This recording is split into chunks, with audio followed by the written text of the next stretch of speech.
Oui, l'honneur Valincourt est chéri dans le monde. Chacun pour l'exalter en paroles abonde. À s'en voir revêtu, chacun met son bonheur, et tout crie ici-bas l'honneur, vive l'honneur. Entendons discourir sur les bancs des galères ce forçat abhorré même de ses confrères. Il plaint, par un arrêt injustement donné, l'honneur en sa personne à ramer condamné. En un mot, parcourons et la terre et la mer, interrogeons marchands, financiers, gens de guerre, courtisans, magistrats. Chez eux, si je les crois, l'intérêt ne peut rien, l'honneur seul fait la loi. Cependant, lorsqu'aux yeux leur portant la lanterne, j'examine au grand jour l'esprit qui les gouverne, je n'aperçois partout que folle ambition, faiblesse, iniquité, fourbe, corruption, que ridicule orgueil de soi-même idolâtre.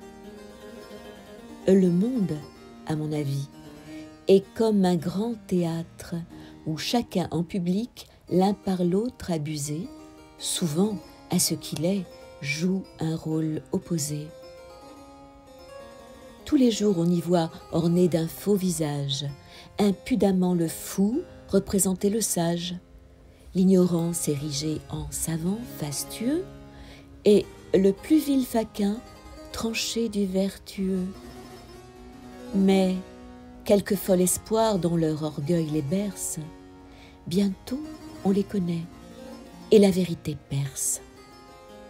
On a beau se farder aux yeux de l'univers, à la fin, sur quelqu'un de nos vices couverts, le public malin jette un œil inévitable, et bientôt la censure, au regard formidable, sait, le crayon en main, marquer nos endroits faux et nous développer avec tous nos défauts. Du mensonge, toujours le vrai demeure maître. Pour paraître honnête homme, en un mot, il faut l'être, et jamais, quoi qu'il fasse, un mortel ici-bas ne peut aux yeux du monde être ce qu'il n'est pas. En vain, ce misanthrope aux yeux tristes et sombres veut, par un air riant, en éclaircir les ombres. Le riz sur son visage est en mauvaise humeur, l'agrément fuit ses traits, ses caresses font peur, ses mots les plus flatteurs paraissent des rudesses, et la vanité brille en toutes ses bassesses. Le naturel toujours sort et sait se montrer. Vainement on l'arrête, on le force à rentrer. Il rompt tout, perce tout, et trouve enfin passage. Mais loin de mon projet, je sens que je m'engage. Revenons de ce pas à mon texte égaré. L'honneur partout, disais-je, est du monde admiré, mais l'honneur en effet qu'il faut que l'on admire, quel est-il, Valincourt? Pourras-tu me le dire? L'ambitieux le met souvent à tout brûler, l'avare à voir chez lui le pactole rouler, un faux brave à vanter sa prouesse frivole, un vrai fourbe à jamais ne garder sa parole, ce poète à noircir d'insipides papiers, ce marquis à savoir frauder ses créanciers, un libertin à rompre et jeunes et carèmes, un fou perdu d'honneur à braver l'honneur même. L'un d'eux a-t-il raison? Qui pourrait le penser? Qu'est-ce donc que l'honneur que tout doit embrasser? Est-ce devoir, dis-moi, vanter notre éloquence, d'exceller en courage, en adresse, en prudence, de voir à notre aspect tout trembler sous les cieux, de posséder enfin 1000 dons précieux? Mais avec tous ces dons de l'esprit et de l'âme, un roi même souvent peut n'être qu'un infâme, qu'un Hérode, un Tibère effroyable à nommer. Où donc est cet honneur qui seul doit nous charmer? Quoiqu'en ces beaux discours saint Évremond nous prône, aujourd'hui j'en croirais Sénèque, avant Pétrone, dans le monde il n'est rien de beau que l'équité. Sans elle, la valeur, la force, la bonté et toutes les vertus dont s'éblouit la terre ne sont que faux brillants et que morceaux de verre. Un injuste guerrier, terreur de l'univers, qui, sans sujet, courant chez 100 peuples divers, s'en va tout ravager jusqu'aux rives du Gange, n'est qu'un plus grand voleur que du Tertel et Saint-Ange. Du premier des Césars on vante les exploits, mais dans quel tribunal jugé, suivant les lois, eût-il pu disculper son injuste manie? Qu'on livre son pareil en France à la Rhénie, dans 3 jours, nous verrons le phénix des guerriers laisser sur l'échafaud sa tête et ses lauriers. C'est d'un roi que l'on tient cette maxime auguste, que jamais on n'est grand, qu'autant que l'on est juste. Rassemblés à la fois, Mithridate et Sylla, joignez-y Tamerlan, Genséric, Attila, tous ces fiers conquérants, rois, princes, capitaines, sont moins grands à mes yeux que ce bourgeois d'Athènes qui sut pour tous exploits, doux, modéré, frugal, toujours vers la justice, aller d'un pas égal. Oui, la justice en nous est la vertu qui brille. Il faut de ces couleurs qu'ici-bas tout s'habille. Dans un mortel chéri, tout injuste qu'il est, c'est quelque air d'équité qui séduit et qui plaît. À cet unique appât, l'âme est vraiment sensible. Même aux yeux de l'injuste, un injuste est horrible. Et tel qui n'admet point la probité chez lui, souvent à la rigueur l'exige chez autrui. Disons plus, il n'est point d'âme livrée au vice où l'on ne trouve encore des traces de justice. Chacun de l'équité ne fait pas son flambeau. Tout n'est pas Caumartin, Bignon, ni d'Aguesseau. Mais jusqu'en ces pays où tout vit de pillage, chez l'arabe et le scythe, elle est de quelque usage, et du butin acquis, en violant les lois, c'est elle, entre eux, qui fait le partage et le choix.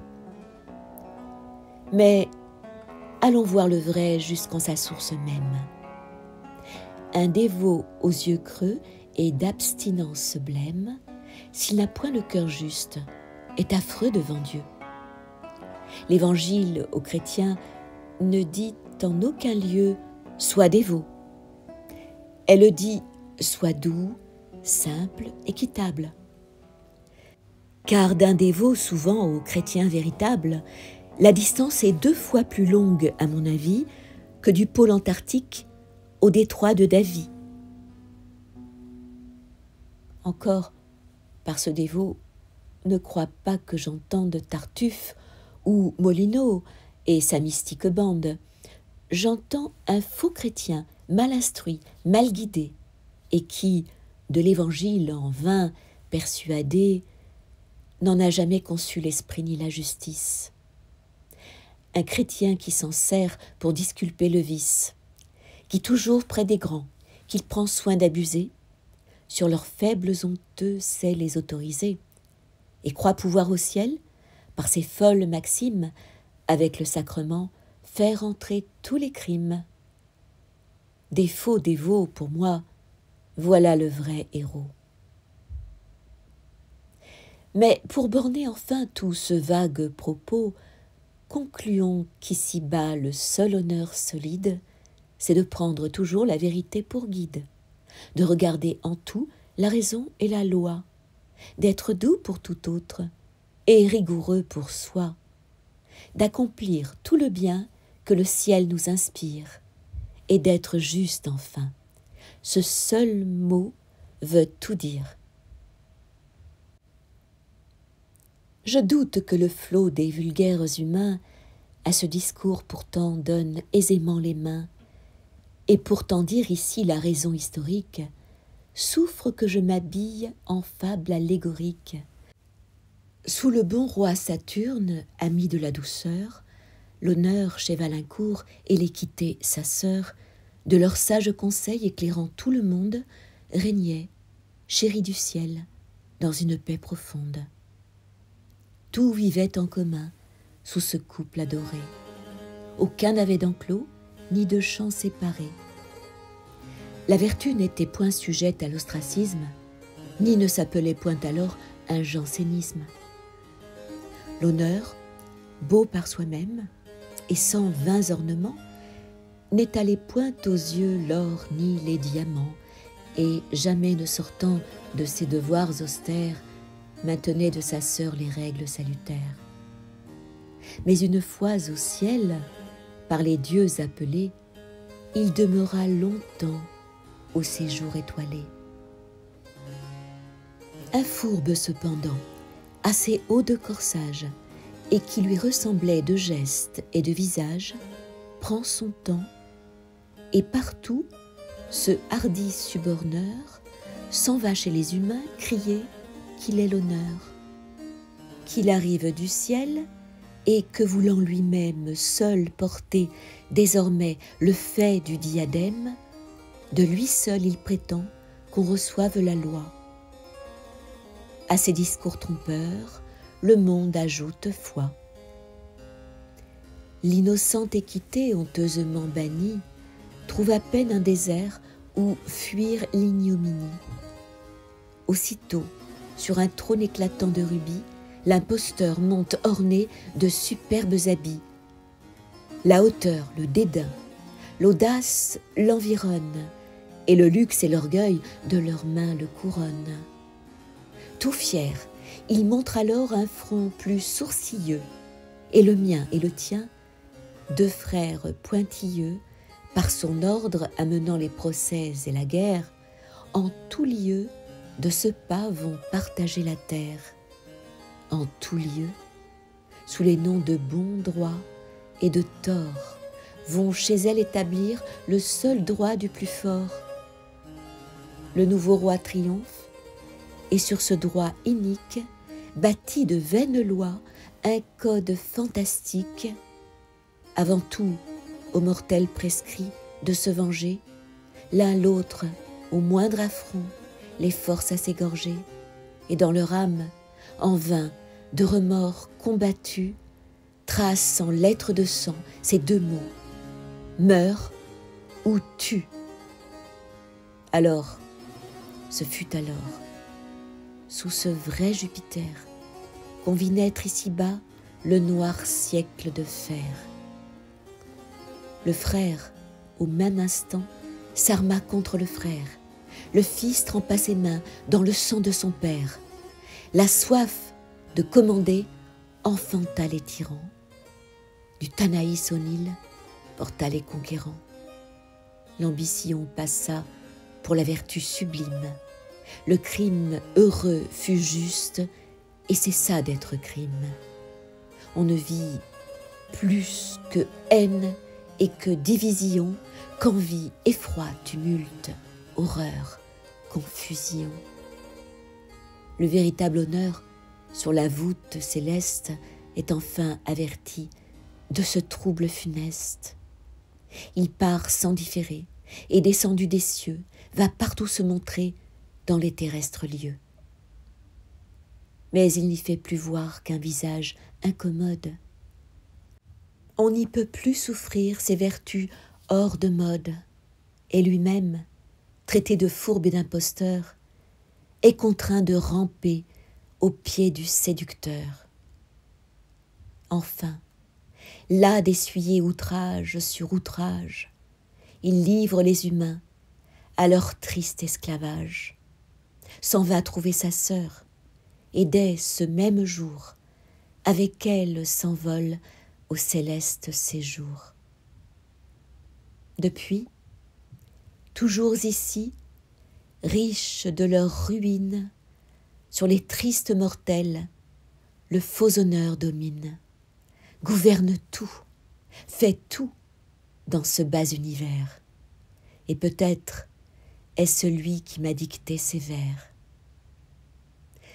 Mais en fût-il l'auteur, je conclus de sa fable que ce n'est qu'en Dieu seul qu'est l'honneur véritable.